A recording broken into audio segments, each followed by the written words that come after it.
Hey guys, Tori here from Pratt Standard Cocktail Company, and today I'm going to be talking about different types of garnishes and why you would want to add a garnish, and how to add 3 different common types of garnishes to a cocktail. So I've mentioned in another video that cocktails came about because of the existence of transportable ice. So one of the defining characteristics of most cocktails is that they're cold. And so cold things don't really smell that much.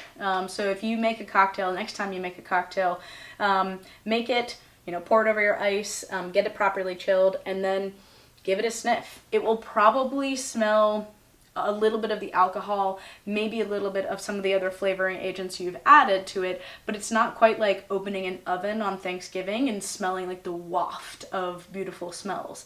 And the reason for that is that it's cold. So cold things don't really smell. And smell is 80% of taste. So if you want to amplify the flavor in a cocktail, one of the best things you can do is add a garnish on top of it. So a lot of people skip the garnishing step. Do not skip the garnishing step. A lot of times the garnish is actually what's going to add a significant amount of flavor to a cocktail. There are some cocktails out there that I almost don't even consider that cocktail if it doesn't have the garnish on top. A good example for me, and I'm not normally like snooty about beverages like this, but if I have a Negroni and it doesn't have an orange peel on top, for me that's just, a different type of drink. It's not actually a Negroni, because the Negroni really needs that orange peel to be so like bright and light in flavor at the end. Otherwise it's just kind of like straight boozy, which I enjoy too. It's just a different style of drink, right? So 3 different styles of garnishes. We have orange. We're going to make an orange peel. We have a whole jar here of maraschino cherries, which are super delicious, and we can talk a little bit more about those. And then I've got mint. So you can choose how to garnish your cocktail depending on what you want to add to your cocktail. So a lot of people will be like, if you have a lime in your cocktail, you should have a lime garnish. I don't think that's true. I think you can make it up. And I also think that each one adds a different type of flavor component, so don't be afraid to get creative. So this first one is actually a super crucial one to know for your repertoire, and I'm going to show you kind of up close how to make a proper orange peel to add to the top of a cocktail. Okay, so now guys, I'm going to show you about how to make a proper orange peel and to do it safely.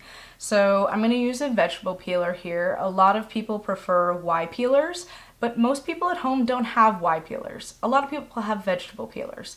So I'm going to show you how to use a vegetable peeler to do this, because originally, I'm a home cook, so I only really use vegetable peelers.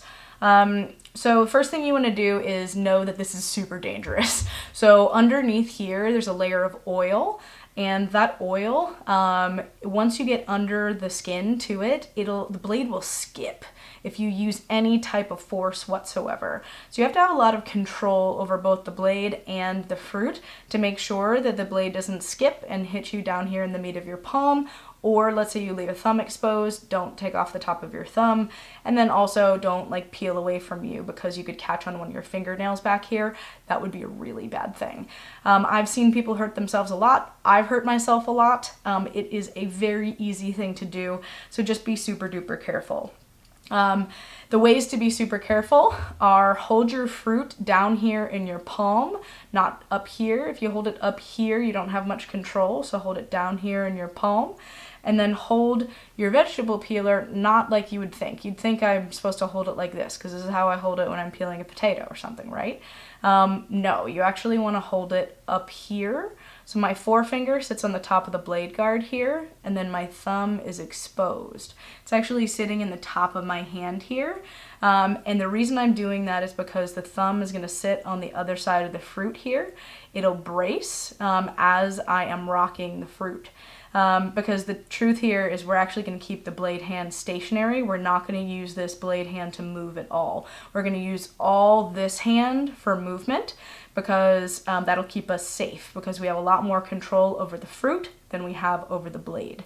So I'm going to brace on the other side of the fruit here, and I'm going to rock back and forth and away from me with the fruit. and you can make as long or as short of a peel as you want. Your first peels will probably be very small, and that is totally fine. This one is 100% excessively long for this cocktail, so I'm actually just gonna cut it in half. If you want to do some fancy, cocktailing and garnishing, comment below, because I have a lot of things that you can do with, just a single peel to make it a little bit fancier. But a lot of times you just want a quick drink, and this is the easy solution. So you want to start with your peel here. See how the peel has a white side? This is the inside of the fruit, and then the outside of the fruit. The outside of the fruit goes down towards the cocktail, and the white side of the fruit goes up. And then I'm going to hold it long ways like this. Imagine you are the cocktail. This is the outside of the fruit. What we're gonna try to do is express all the oil that's trapped inside all these tiny little dots here over the top of the cocktail. So we do that by pinching it long ways like this, down the length of the peel. So ready, set, pinch, pinch, pinch, down the length of the peel. Your fingers will get really wet with citrus oil. And then you run it over the rim of the cocktail, so this will get a little bit more in your taste buds as you are drinking the cocktail. And then you can either artfully lay it on top. I like to flip it over so that the pretty side, the outside of the fruit, is up. Or you can drop it in. Just make sure that you have to stick your nose in it to drink the cocktail, because that's what's going to amplify the flavor for you. Another thing you can do, which can add a little bit of extra pizzazz, is you can take this, you can wrap it around your finger, and then pull it out like this. You get kind of like a cute little twisty tube of citrus. And then drop it right down there in your glass. Try to twist it around so it maintains a little bit of its twist. And then it'll look really pretty in the glass too. So that's how you garnish with orange peel. If you just did this, you'll notice that like the room is super, super smelly with orange right now. So it totally adds that to the cocktail. All right, we're gonna move on to the next one. Okay, now let's talk a little bit about mint and how you would add mint to the top of a cocktail. So mint is going to add this lovely herbaceous note to a cocktail, and it's a really, really simple ingredient to add on the top of a cocktail. All you really need to do is pluck a little bit off, slap it, drop it on the top of your cocktail, and it'll add that beautiful aroma to the top of the cocktail that's at room temperature. Alright guys, next up I'm going to show you how to garnish a Moscow Mule. This is actually a ginger beer. It's just our ginger syrup plus a little bit of club soda on top. And then what I'm going to do is I'm going to garnish it with some mint. If you wanted to make it a full Moscow Mule, all you got to do is add vodka. You also could, if you want, just check out our recipes web app. Our recipes web app has a ton of different recipes on it, including one for a Moscow Mule. If you guys want to see me, do a Moscow Mule on this channel, please comment below and I will see what we can get ya. Alright, so the first thing I'm going to do is find a nice little section of mint here. And you actually don't have to use a whole sprig of mint. It looks prettier on the top of the cocktail, but let's say you only have a little bit of mint left. You don't actually need to use a whole head, although it looks best to do it that way. There. What are you doing? Sorry, my corgi is really cute, but he's just like doing something silly right now. So if you hear something in the background, that's what it is. So we got our mint here. What you want to do is you want to open up the aroma. Just like we did for the orange peel, you want to make sure that it's nice and smelly because that's what you want the garnish to add to the cocktail. So what you want to do is take your mint here and slap it in your hand and then drop it into the top of the cocktail. And serve this cocktail without a straw because you want to have to stick your nose in it to drink the cocktail. If you don't have to stick your nose in it, the point of adding the garnish was kind of moot. So make sure you add the garnish and then don't use a straw. And then there you have it. It smells a lot more minty in here. It's really simple. You can replicate this for other types of herbs. So things like thyme, rosemary. It's really great with basil too. All right, now I want to tell you a little bit about the last one we have, which is maraschino cherries. So these aren't going to add a smell component to your cocktail, but they are delicious. So these are actually made from a type of sour cherry tree that only grows on the Dalmatian coast, and they've tried to transplant it a whole bunch of different places and it just doesn't seem to work. This type of sour cherry is not like sour cherries that we have in the US.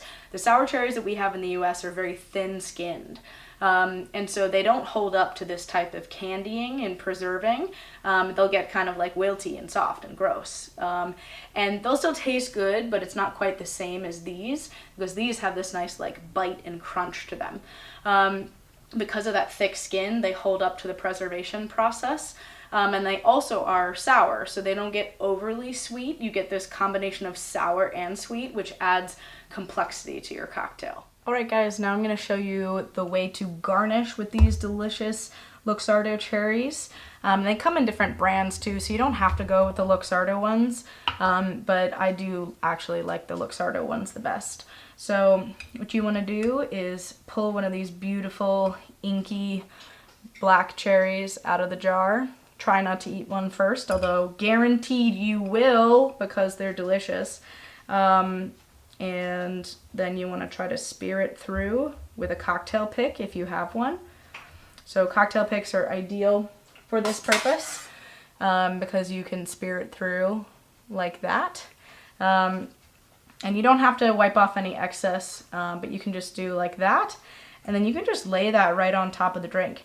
And that makes it easier for you or your guest to access that cherry. One way you can fancy this up if you like is pull this off, and then you can basically take an orange peel and you can sandwich it in an orange peel, which can also look really pretty and create some alternating colors on the top of your glass. So you just basically fold it in on itself a couple of times, and then you get this really pretty effect like this. And then you can stick that on top like that, and that will stick in your nose buds, so you kind of get the benefit of the orange peel, but you also get the deliciousness of the cherry at the end. But this is super not necessary. This is more of like a fancy element for the end of a cocktail. And now, since I have used this cherry, it's time to eat it. Thanks, guys.